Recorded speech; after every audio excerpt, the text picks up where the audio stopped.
Hey guys, what's up? It's me, Thomas. Today we're back here with Kill Count. Today, well, at the Chainsaws, we're back to the Texas Chainsaw Massacre with the new generation, aka Texas Chainsaw 4, and you know what's up.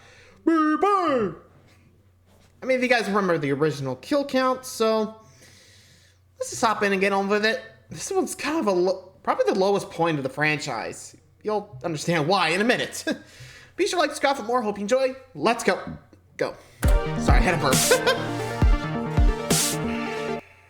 Welcome to the Kill Count, where Hey, we James, how tally you up the doing? victims in all our favorite horror movies. I'm James A. Janice, and today we're looking at Texas Chainsaw Massacre: The Next Generation, filmed in 1994 and the fourth film of the franchise. By now, y'all are starting to get a sense of how weird this fucking series is, right? Well, hold on to your butts, because The Next Generation is the next level of absurdity. We trade out Part 3's Viggo Mortensen for a much more unhinged Matthew McConaughey, then throw in Renee Zellweger as the final girl to give ourselves an Oscar-winning meat pie that tastes like absolute shit. I might have gotten a little bit lost with that metaphor, but I guarantee it was less confusing than this miserable mess. Half of it is the same shit we've seen 3 times already, only with way more sadism and way less fun. And the other half's got a crazy conspiracy angle to it that somehow still manages to be dull and unexciting. It's insane that this entry was written and directed by Kim Henkel, the guy who co-wrote the original screenplay alongside Tobe Hooper. What the hell happened here? And why is the Sawyer family randomly renamed the Slaughter family? Seriously, what gives? Fuck! We won't find any answers to those questions in this movie, but we will find a few kills, so let's go ahead and get to them.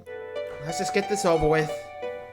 The movie begins with a title, paragraph, I guess? It's not crawling like the other movies. Not one of the members. Could they not afford a crawl? This one pokes fun at its direct predecessors, calling them 2 minor yet apparently related incidents, before it takes us to the present year of 1994, aka the year of the title card. Wait, that's not this movie's name. What the fuck? What? Yeah, turns out I accidentally used the director's cut to make this video, which also happens to be in standard definition, so that's why the movie footage doesn't look so great. Although the theatrical cut, which does have an HD transfer, uses the current movie title, the director's cut has the original title that was used when it first came out in 1995, The Return of the Texas Chainsaw Massacre. This movie was so bad that it got shelved until Jerry Maguire came out in 1996 and made Renee Zellweger a star. After that happened, they recut and re-released this film as The Next Generation, even though Matthew McConaughey's agents tried to block it from coming out at that point, calling the movie an exploitative use of his name. That bodes real well for the film we're about to watch. Speaking of Renee, man,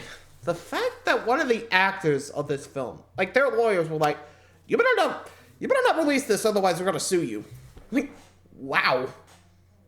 I don't even know what to say about that. I don't know what it says about the quality, but good God, we're gonna be in for a rough ride, aren't we?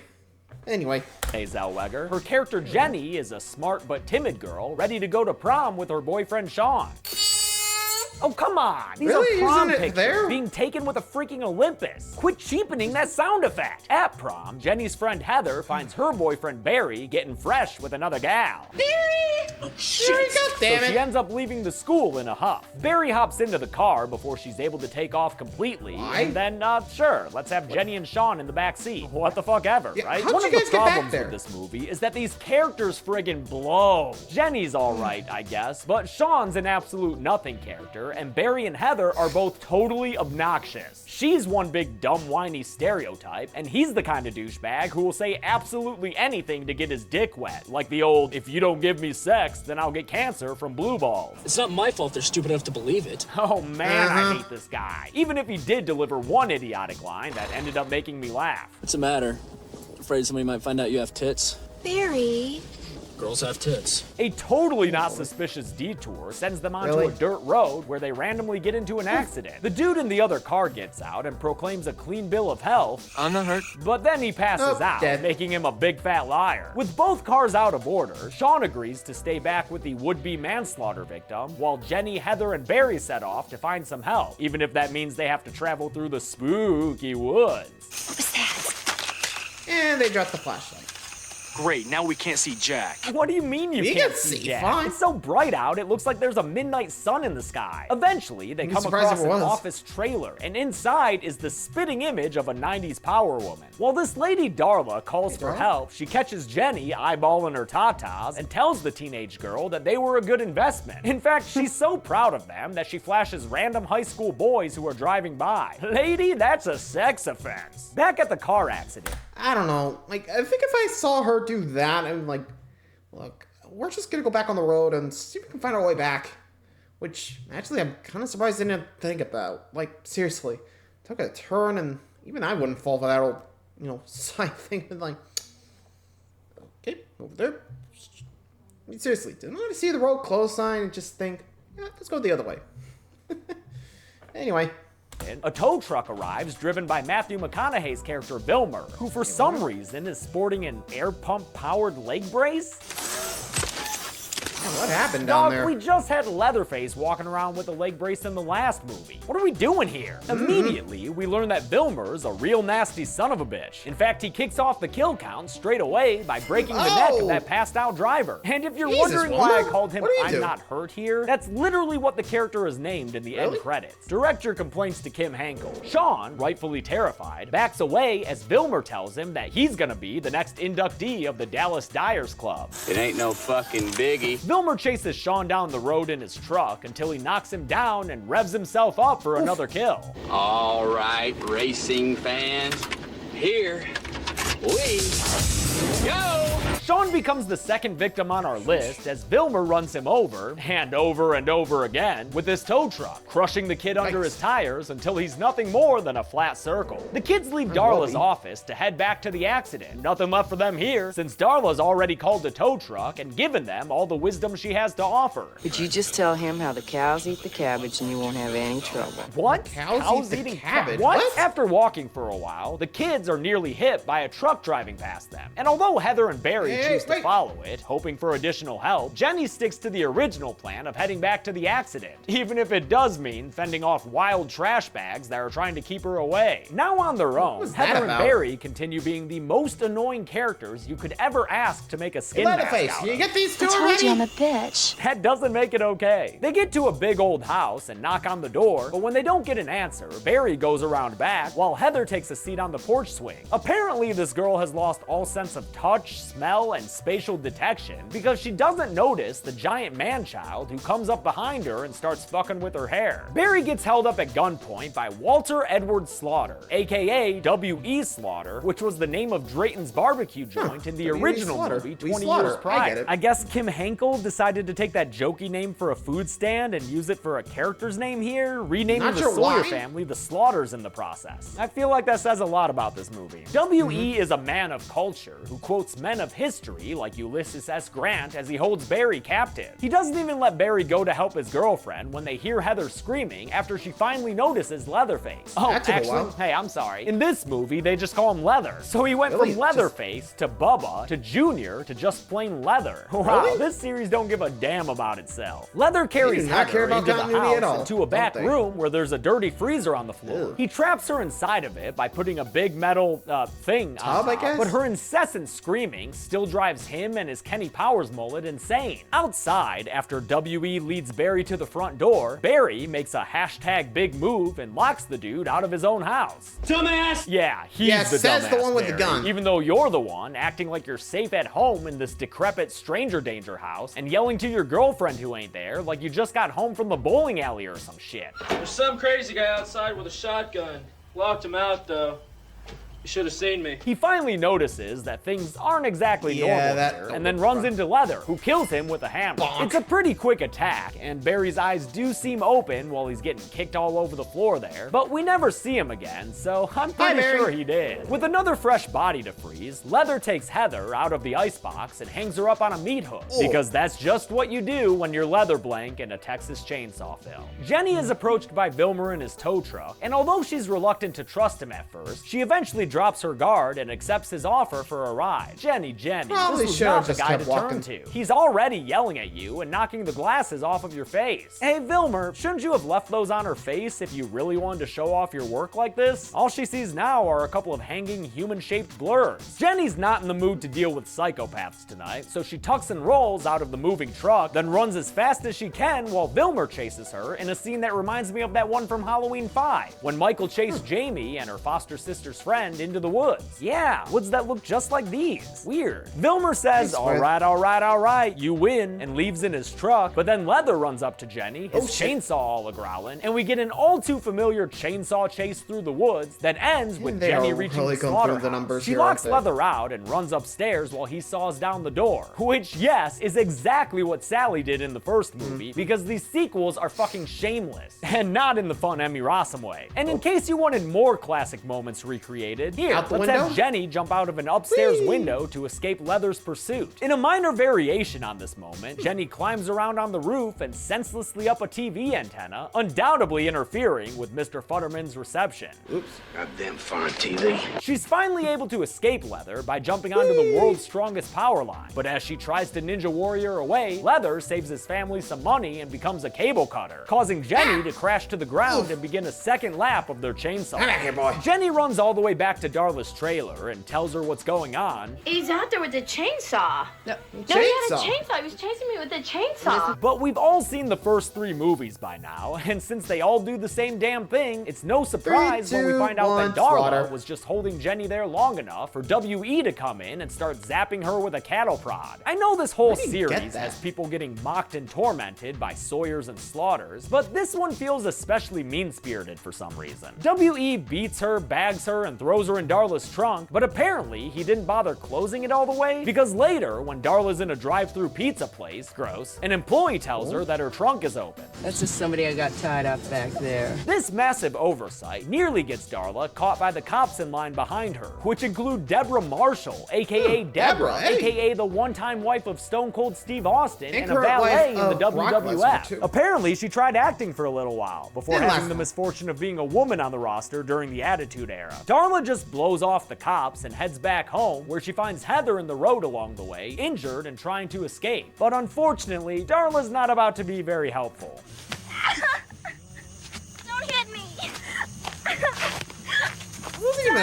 Sorry, Heather. She gets home with the pizza and meat takeout, and Leather is such a good boy that he helps her bring in the groceries. Now, this family's name may be Slaughter, but they're Sawyers at heart, complete with all the usual screaming matches and sadism, which Matthew McConaughey provides in abundance. It's in their nasty kitchen that we get our first taste of this movie's Illuminati subplot. You don't think the FBI has its place under 24-hour surveillance? You don't think there's transmitters in all these walls? Yeah, I wasn't joking. Vilmer's actually claiming here that the Slaughters are part of a government program. As Darla helps Jenny get ready for this movie's requisite dinner scene, she tells her more about this wackadoo development. I mean, who do you think killed Kennedy?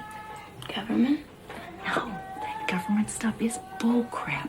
It's these people. To her credit, Jenny reacts to this bullshit with way more poise than I ever would. Oh, that's really interesting. Then Vilmer won. And again, I feel like there's just not a lot of like crap given by either character.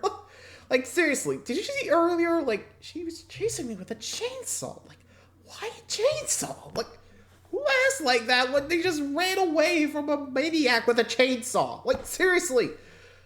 And also the way that we're just hitting, like there was just like no effort given. It's just like boop, boop. Sometimes I just feel like they don't even give a crap on these films. I don't know. The actors pretty much, they're just gonna fuck it and go through with it. Anyway. Walks in and ruins their girl talk so he can abuse Jenny and be over-the-top obnoxious some more. Give you count to 10, give me a reason why I shouldn't. 9, 8. What? Don't be late. McConaughey is just way too much during this movie, man. I mean, he can't even drink a beer without some psychosis. Plus, he won't stop hitting his wife or cutting himself. God damn, is he miserable to watch. The only thing positive I can say about him is that he does a pretty good Tusken Raider impression. But see, he even takes that too far too. While he's doing what is going on, whatever, Jenny runs outside and even starts to drive away. But Vilmer's there to stop her with his funniest noise yet. Chelsea and I rewound that part so many times when we watched this. Yeah, there it is. It's hands down the best part of this movie. His crazy ass on the windshield gets her to crash the car, then he takes her back inside so we can finally have that dinner scene. Oh, and look, Leather's getting fanciful, dressing himself up like a purty woman. Get it, Leather? Now, I'm about to show you a clip, and I want you to remember that they did make this movie after Dazed and Confused. All right. Yep, they really did that. I'm starting to understand that exploitative argument McConaughey's agents tried to make. Vilmer wakes Jenny up and shows her the horrifying scene she's now a part of, which includes 3 upright corpses. I'm kind of at a loss on what to do here. I haven't been counting bones or bodies in this series because they're usually messy, but these 3 cadavers are looking pretty fresh. Then again, we've never met these people before. I don't know, man. I think I'm just gonna leave them off the kill count. Yeah, probably for the best, because we don't even know what they are. Scream. Yeah, Leather, just like that. Also at the dinner table is a brand new grandpa, but don't be expecting any amazing special effects here. Makeup artist J.M. Logan did his best, but he was only 18 years old and working on his first ever feature film. The producers probably should have hired someone more experienced. Then maybe this grandpa wouldn't have wound up looking like a taxidermied Miracle Max. Don't worry about Logan though. He'd go on to do effects for cult classics such as The Dentist and The Decom Halloween Town. Yo, did that motherfucker make Calabar? Jenny is just totally over all of this and tells Vilmer that his whole Illuminati story is bullshit. That gets him so mad he hits W.E. with a hammer. And since we never see him again after this moment, I'm gonna count that as a kill. Who knows though? Maybe he's only mostly dead. W.E.'s death kinda spoils the mood at the dinner table. So Grandpa pieces out of there, never to be seen again, and Jenny gets up so she can do the same. I'm gonna leave, and no one is gonna stop me. You sit the fuck down! But Vilmer stops her from leaving when he pours gasoline all over Heather, who, oh yeah, she's in this scene. He lights her on fire and says that they don't need no water. Let the motherfucker burn, motherfucker.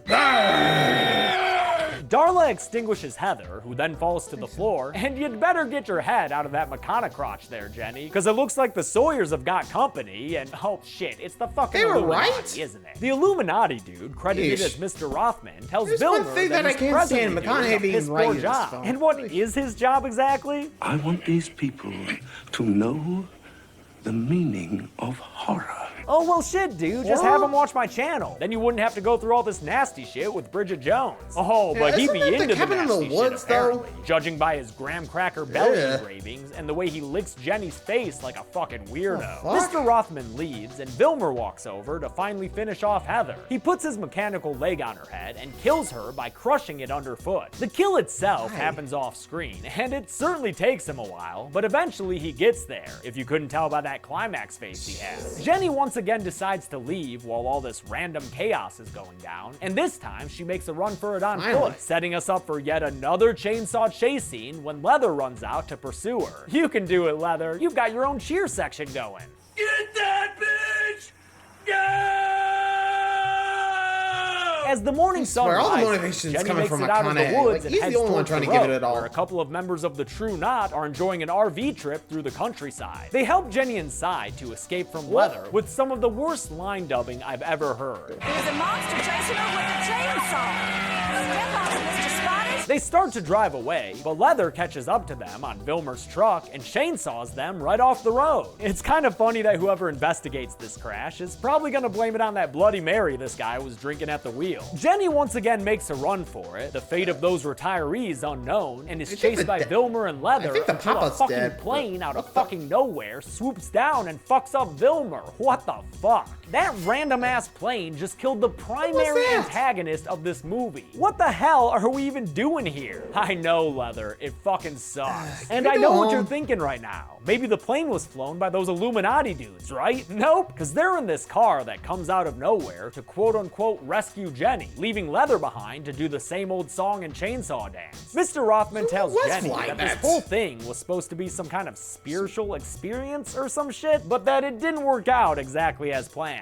Minor whoopsie, right? Jenny winds up at a hospital where, oh come on, really? She sees Sally goddamn Hardesty rolled by on a gurney? Why would Marilyn Burns agree to cameo in this piece of garbage? Same with Paul A. Partain, who played Franklin in the original and who's pushing that gurney there now. I don't fucking get it, man. The movie ends. Me neither. 2 more things that shamelessly steals from the original. Leather still chainsaw dancing around, and that goddamn flashbulb sound effect. How many people died in this movie, whether by chainsaw or from McConaughey annoying them to death? Let's find out with the numbers. Boodle! It could sound like a burr. 6 people died in Texas Chainsaw Massacre: 5 The Next guys, 1 girl. Generation. The victims consisted of 1 woman and 5 men, and did not include Grandpa, because that fucker got away. With a runtime of 93 minutes, we had a kill on average every 15.5 minutes. I'll give the golden chainsaw for coolest kill to, actually, you know what? All these kills fucking suck. Which means I'll give the dull machete to all of them. This is the worst kind of just movie. like It's lame. got torture and some blood, but no fun in any of its kills. It's just misery and death. And that's it. Texas Chainsaw Massacre: The Next Generation came out originally in 1995, then was re-released in 1997, and both times it was a big old pile of donkey shit. The next film would reboot the series entirely, which in this case I fully approve of. This franchise obviously needed it. Until next week though, I'm James A. Janice, and this has been The Kill Count. Thanks a lot for watching. Oh my head. I'm just glad we're done with that. You know? Because frankly, sheesh. I think it needs a reboot at this point, because frankly, if you go on Illuminati, you know your franchise is not going well. Well, that or space, either way. You know? Just saying. Not the best idea. Well, anyway, thanks for watching, guys. Glad we survived that one. See ya.